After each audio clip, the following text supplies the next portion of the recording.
Saudara, hari ini tim peneliti Kejaksaan Tinggi Jawa Barat memastikan berkas Peggy belum lengkap dan akan mengembalikannya ke penyidik Polda Jawa Barat. Lantas bagaimana peluang pembuktian polisi terkait dengan penetapan status tersangka Peggy dan peluang Peggy bebas dari status sebagai tersangka? Kita bahas bersama kuasa hukum Peggy, Motar Effendi, dan juga Guru Besar Fakultas Hukum UNSUD, Profesor Hibnu Nugroho. Selamat sore Bapak-Bapak, sehat selalu. Selamat sore Mbak Nino. Selamat sore Mbak. Selamat sore Pak Mutar. Ya. Selamat sore Prof. Siap. Saya ke Pak Mutar dulu. Pak Mutar, ini berkas Peggy akan dikembalikan karena ada yang kurang, yaitu soal alat bukti dan juga fakta berkas gitu. Bagaimana Anda melihat ini? Tentang pengembalian alat bukti yang dilakukan oleh pihak Kejaksaan Tinggi Jawa Barat. Pak Mutar? Sudah kami prediksi bahwa hal ini akan terjadi. Nah, kenapa kami bisa memprediksi seperti itu? Apalagi kalau kita kaitkan dengan tanggal 24 hari Senin kemarin tentang mangkirnya pihak kepolisian dari kami menganalisa, bahkan kami tim menyimpulkan bahwa kenapa pihak kepolisian daerah Jawa Barat mangkir pada agenda sidang tersebut. Nah, yang pertama pihak kepolisian daerah Jawa Barat ya, untuk mempersangkakan, menangkap dan menahan klien kami itu sungguh sangat lemah. Pihak kepolisian daerah Jawa Barat tidak mempunyai dasar yang kuat, dan dasar mereka mempersangkakan klien kami itu hanya dari daftar DPO saja, yang mana data-data di daftar DPO itu sungguh sangat jauh antara yang didaftarkan DPO dengan kenyataan tentang atau realnya tentang klien kami Peggy Setiawan. Contoh, di daftar DPO itu dituliskan bahwa Peggy alias Peron itu beralamat di Banjarwangun, Kecamatan Mundu. Sementara klien kami Peggy Setiawan atau PS beralamat di Kepompongan, Kecamatan Talun. Kemudian dari ciri-ciri fisik, Peggy alias Peron itu tinggi 160, rambut keriting, kulit hitam, katakanlah begitu ya. Sementara klien kami itu rambut lurus, ya. Kemudian kalau tinggi badan saya pikir karena orang Indonesia itu rata-rata 160 lah. Tapi paling tidak ciri-ciri dari rambut pun sangat jauh. Nah, kemudian yang kedua, kenapa kepolisian daerah Jawa Barat mangkir dari persidangan? Yang tadi yang saya sampaikan bahwa berkas ini sebetulnya belum lengkap. Ada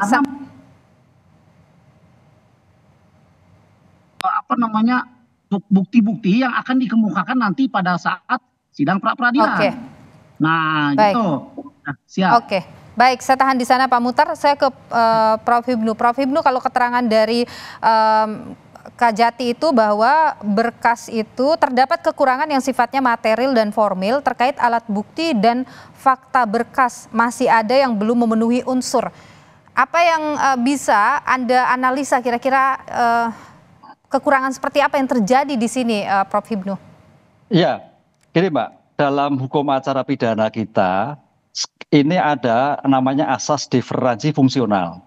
Diferensiasi fungsional itu pemisahan antara penyidik dan penuntut umum. Nah, kerangka inilah yang sekarang sebagai bentuk pra penuntutan untuk mengkoordinasikan.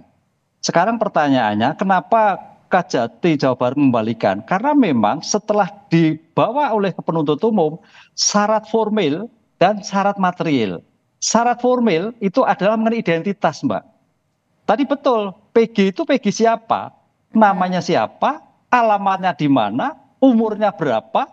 Kan gitu. Anaknya siapa? Itu. Material adalah mengenai bukti. Buktinya bagaimana terhadap yang ada. Itulah yang akan dikembalikan. Karena apa? Penuntut umum lah yang akan membuat suatu format surat dakwaan, suatu cerita yang utuh.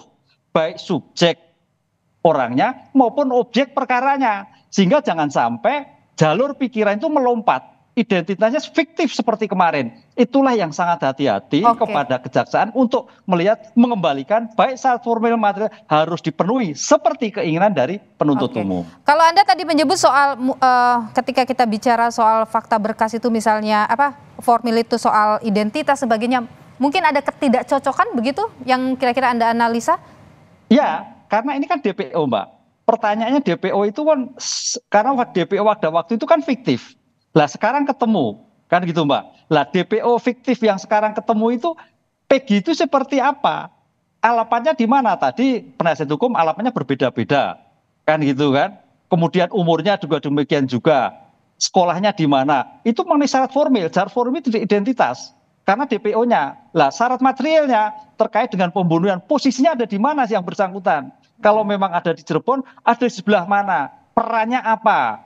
Ini yang harus kita lihat karena dalam perkara ini kan perkara penyertaan, Mbak. Sehingga posisi sebagai PG itu sebagai pelaku, sebagai penyerta atau turut serta. Ini yang saya kira jaksa mengembalikan itu adalah dalam rangka untuk mengkonstruksikan kembali posisi PG itu seperti apa. Oke, Pak Muhtar, kira-kira bukti formil dan material apa yang dipunya oleh tim kuasa hukum ini untuk kemudian nanti bisa menang di pra-peradilan? Bukti formil dan material yang kami punya itu sungguh sangat memadai dan lengkap menurut kami. Tapi alangkah eloknya nanti kalau kami buka saja di sidang pra-peradilan. Ya karena mohon maaf, ini kita menghadapi pihak penyidik kepolisian daerah Jawa Barat yang notabene pemberkasannya belum lengkap. Jadi saya pikir sangat tidak elok buat kami untuk membuka apa sih sebetulnya bukti formil dan materi yang kami punyai kan begitu. Jadi kita nanti buka saja di pengadilan. Mereka punya apa? Mereka punya apa? Baru kita bantah gitu. Kuasa hukum melihat ada peluang di sini bahwa ini akan bisa dimenangkan. Besar peluangnya. Insya Allah kami sangat meyakini bahwa kami akan memenangkan persidangan pra-peradilan ini. Karena seperti yang tadi saya sampaikan di awal ya. Pertama kerangka hukum yang mereka buat juga sangat, kalau saya bilang terlalu ekstrim lah, kalau saya bilang acak-acakan ya, sangat lemah lah begitu ya. Kemudian yang kedua juga mereka juga tentu saja memerlukan bukti-bukti yang lebih banyak, lebih akurat kan itu untuk memenangkan pra-peradilan kan gitu.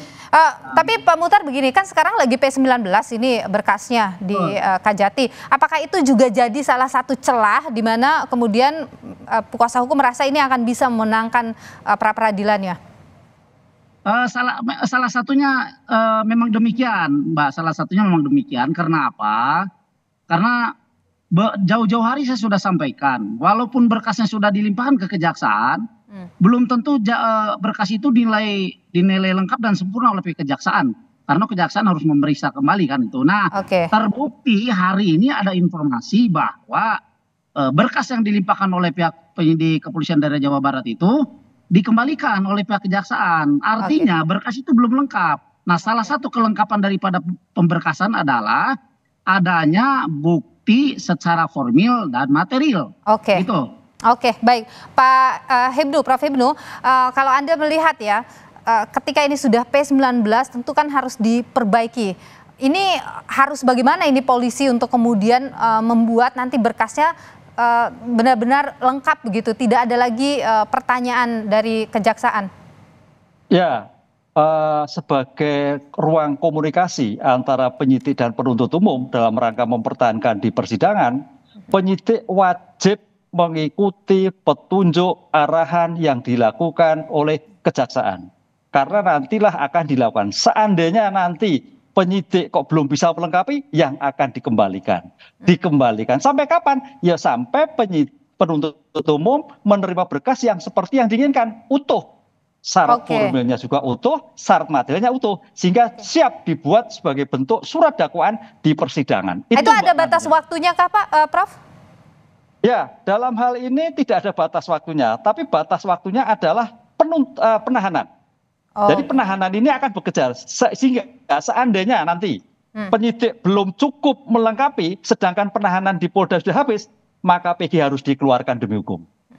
Pernah tidak Prof, sepengetahuan Anda ada kasus yang kemudian berhenti di situ begitu? Ya Pak, banyak.